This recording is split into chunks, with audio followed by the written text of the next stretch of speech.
Appendix carry! If you appendix carry, you will die. That's the kind of stupid thing that I'm hearing from people. If you carry here, you're going to shoot yourself in the junk or blow a hole in your femoral artery. You're going to bleed out and die. No, you're not. Appendix carry, which is inside the waistband up front here if you're righty, or right here if you're lefty, is no less safe than any other form of carry. And I'll explain why. People that say that, oh, I'm going to carry up, I'd rather carry back here because, if the gun goes off, then it's going to shoot me in the butt or in the foot, as opposed to up front, it's going to blow something off here. Let's think about that for a second. Why would your gun just go off? Is your gun a piece of crap? Is your gun just like prone to just discharging by itself? If you put it on a table and just step back, it just goes off. Or if you have it in a holster and you're just carrying it, doesn't matter where you carry it, it just goes off. The problem is something's wrong with your gun, okay? Your gun's a piece of crap or it's really, really defective. Doesn't matter where you carry it, that's a problem right there. The other thing, your holster. If your holster is not secure enough to protect the trigger. So this is a revolver's empty. But if it doesn't cover the trigger completely, say it's like this, and if something's going to snag that trigger, your holster's a piece of crap. And lastly, say you've got a good gun and a good holster, but you're still worried about the gun going off. The only thing that would cause it to go off is you and your irresponsible trigger finger. If you draw your gun and you're pulling the thing out with your finger like this, you're a dummy, okay? If you're holstering your gun with your finger on the trigger, or if you're one of those people that, does this TJ laser thing, you're in a big hurry to shove that thing into that holster, like that, And if you snag something in the material, your t-shirt or coat or whatever gets in that trigger and bam, blows a hole in you. The problem is you, okay? You're the problem. It's not where you carry. There's three things: your gun, your holster, and you. You being the biggest problem. Has nothing to do with appendix carry. You can't say, well, I'd rather get shot in the butt than shot in the front here, because this won't kill me, but this will. You're prioritizing your own stupidity at that point. You're accepting the fact that you can't handle a gun safely enough to carry the thing without shooting yourself in some way. At that point, you might as well just stop carrying, okay? Just stop carrying, go back, and relearn the basics of safe gun handling. You can break one rule at a time with safe gun handling and not have any problem. But if you break two, that's when people get hurt and killed. And one thing I'll tell you, if you're carrying concealed, no matter where you carry, shoulder holster, ankle holster, on your waistline, whatever, at some point, you're going to be breaking one of those rules, and that's to keep the muzzle pointed in a safe direction at all times. That muzzle is either going to, if you have it in a shoulder holster and you go to draw it, you're going to sweep everybody around you. If you have it back here, you're probably going to sweep your foot. Or if you're sitting down and there's a threat to your left, you're going to sweep your leg. It's just part of carrying a gun. It's not going to be pointed in a safe direction at all times. But if your finger stays off the trigger like it's supposed to, that's not going to be a problem then. Okay? So that's out of the way. So why else would you not want to carry appendix carry? And I'm not going to say appendix carry is for everybody, because it's not. But most of the other people are saying it's because it's comfort. Part of it's body type, part of it's body shape, part of it's the gun you choose to carry, and the holster you use to carry. Now, the weight, you may or may not be able to work on it. Diet and exercise can only do so much against genetics and just who you are. Some people just don't want to lose weight or can't or whatever. I mean, I'm not Mr. Skinny or anything, but, but my body shape, for example, my body is shaped where I can't really carry inside the waistband back here, like the 4 o'clock position. I just can't. The reason why I've got something called scoliosis. My spine does this number on an x-ray and it's twisted. So what that means is, instead of being a perfectly straight line and then I have this nice clean, line on my side here, I'm kind of off to the side, so my hips aren't, directly below my rib cage here. My ribs are actually kind of over this way. So if I have a gun here, it's digging into the underside of my ribs. That is not comfortable at all.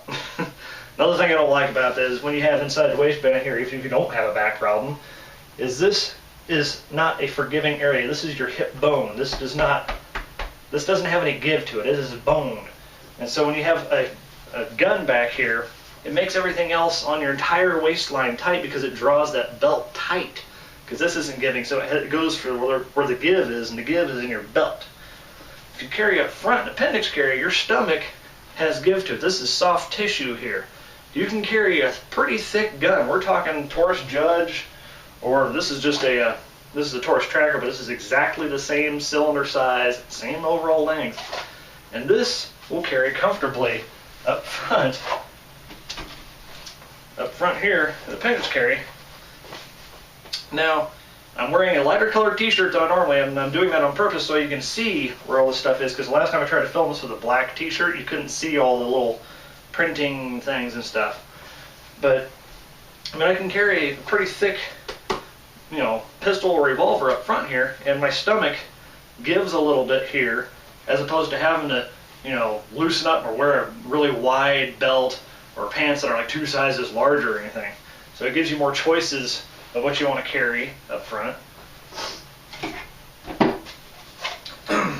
Another thing, this is also unloaded here.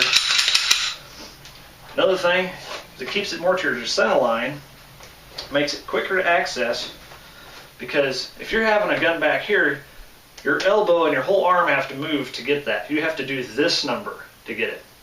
If you're on your center line here, your elbow doesn't even have to go anywhere. It can stay right here and you can draw. I mean, if you're in confined quarters like inside of a vehicle, you can still draw and shoot. It's a lot easier than having to go all the way back here, and especially in a vehicle, if you got a seat belt across, you have to, you know, it's just not as easy. So this is quicker. I can also reach it with my left hand here. It's awkward, but I can do it. Try doing that on your right side with your left hand. It ain't gonna happen. So quicker, more versatile. Give me a second here. Now, as far as holsters, when you're carrying an appendix carry, a lot of people have a problem finding a holster that fits it. And that's because most holsters are designed for back here. This is just the common thing to carry, is back here or on 3 o'clock position, right straight on your hip here. If you carry appendix carry, you're going to have a holster that's either designed specifically for appendix carry or one that you can adjust to fit this. Reason being, most holsters you're going to find are going to be like this, or it's canted with an angle, like a forward cant to it, because they think people are going to be able to reach easier this way, which is true, you know. And also because if you have it this way on your hip, this sticks out the back of your shirt like that. So you see I got all that hanging out there. As opposed to if you tilt it forward and you cant it forward this way, it goes up more along your body line here and it conceals a little easier. But if you go, oh, and also it's higher up because they don't want the muzzle, especially if it's an outside the waistband holster, they don't want the muzzle sticking out below the line of your shirt like that. Like if you raise your arm to grab something off a shelf or whatever. So they put it way up high on your belt line right here. So you take this holster that's designed for that, and then you move around front here, and you look like that one dude on Criminal Minds that always carries his gun out here and it looks goofy as hell. It's not designed to be carried here. That's why it looks dumb, that's why it won't conceal worth a crap. You need a holster that's designed to carry horizontally this way, not this way, but straight up and down, vertically, and with the grip level. And you also want it low in the belt line, not this high ride thing like this, you know. You want where that trigger guard is. If you're looking at them online, like on Amazon or eBay or whatever, if it has a belt loop or a belt clip, you want that to be even right about there, right with the front of the grip. You want it to sit deep in the belt line because that's going to conceal a lot easier. If you have it, this for example here, if you have it way up here, it's sticking out like this. And if you have it tilted, you know, canted forward, you got the top of the slide and you got the grip sticking out. It looks ridiculous. But if you have it deep in your waistline here, even with this shirt, it doesn't stick out that bad. I mean, this part here is what you're seeing most printing over here. This is my pepper spray. But it doesn't print, really, because it's following the natural contours of your body. You have your belt buckle, you know, and a lot of the time if you have any kind of bulk here, it looks like you have a gut. And even if you don't have a gun, it just looks normal, it looks anatomically correct. So it doesn't stand out as much. So you want a holster that's straight up and down, deep set in your belt line. Now I like, of course, as always, another plug for Remora here, but I like Remoras for the fact that they are infinitely adjustable for angle, depth, and all that. So when I put this in here, I mean, I'm just, by default, I just stick it in there like so. If I put it back here on my hip, I gotta work it back there. And, this is uncomfortable as hell. I can't stand carrying it there. So now, if you haven't picked out a gun already, if you're still just kind of new to this whole carrying thing, or if you already have a gun but maybe you want to try this or something you want to look for in a carry gun for appendix carry is something with a grip that's fairly short. Now this is about one of the largest ones that I carry for concealed carry, and this is because the grip on this is dead even with the bottom of my hand right here when I'm holding it. I've got pretty average sized hands, and it's dead even right here with the bottom of my hand. So it's the absolute most that I can fit in here, still have a full grip on it, and I can still conceal it because this is at an angle like this. It doesn't have a squared base like a lot of guns do. And this isn't sticking way out beyond there. I don't have this magazine base that sticks way out here like a lot of guns, like say was it FNX 45 Tactical or something like that. It has this giant thing sticking out here, or like a high point 45 or whatever, you know, this giant battery pack looking magazine base. Because when you go to conceal this thing, that's the biggest part to hide is the grip. Right here, this part right here is what's going to be sticking out, and it's the top back right here. It's not so much the front edge, but it's this top back and the top of the slide here, or what's printing, because the rest of it's in line with your belt. So if you have, say for example, this is a Glock 30, this is also unloaded, Glock 30, you have one of these guns with this shortened grip, pinky hanging off into space. This conceals, of course, a lot easier because that's not sticking out into space here. The grip right here, it's not poking out beyond your natural body lines. So it fits even better in there. The downside, of course, is you don't have as much to get a hold of here. You don't have this extra finger to grab your grip. And also when you're firing, of course, you don't have as much to hold on to here for recoil control. Now, the way around that is a pinky extension. One of those little magazine base plate extensions. Those wedge-shaped ones. I'm not talking about the +1, +2, whatever the ones that actually add capacity, that they extend the whole base of the magazine out. I'm talking about just the front edge right here, where your pinky goes. It just gives you something to rest your pinky on and to grab a hold of with your other hand here. But it doesn't add to this part here because this is the part that prints. Like I said, this back part, or this part sticking right here, this is what's going to be printing. That's what you have to worry about with the appendix carry. So if you have one of these guns with a little pinky hanging off into space, I strongly advise getting one of these little pinky extension kind of things, because it is no penalty as far as concealment.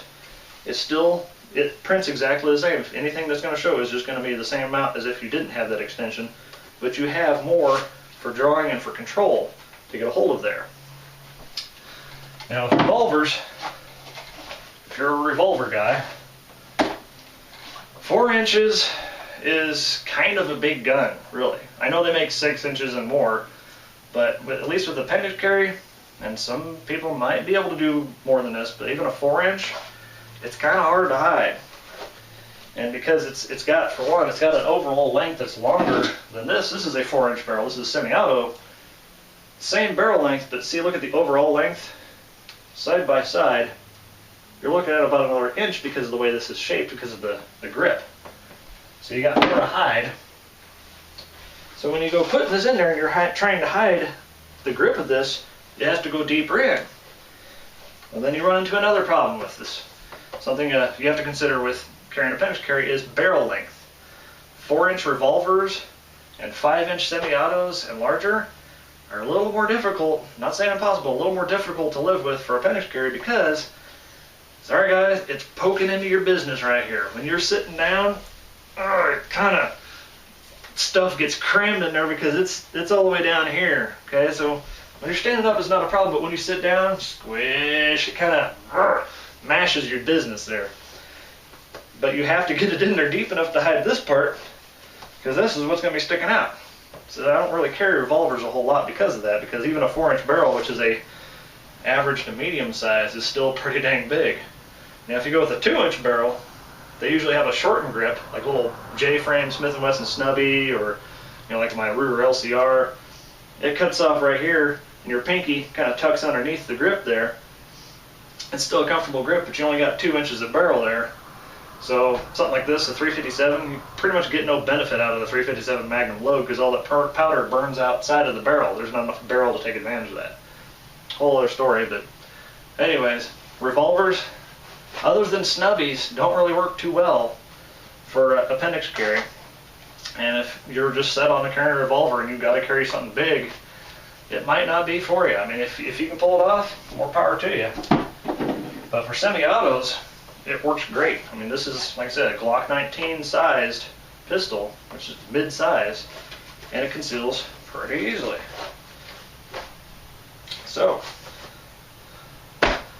anyways, sorry for the rambling going on and on and on, but anyways, just a few little tips there, and like I said, the whole guns, carrying appendix carrier, unsafe, you're going to blow a hole in your stuff, and whatever, you're an idiot. So, anyways, for what it's worth, that's my 2 cents on that. Thanks for watching.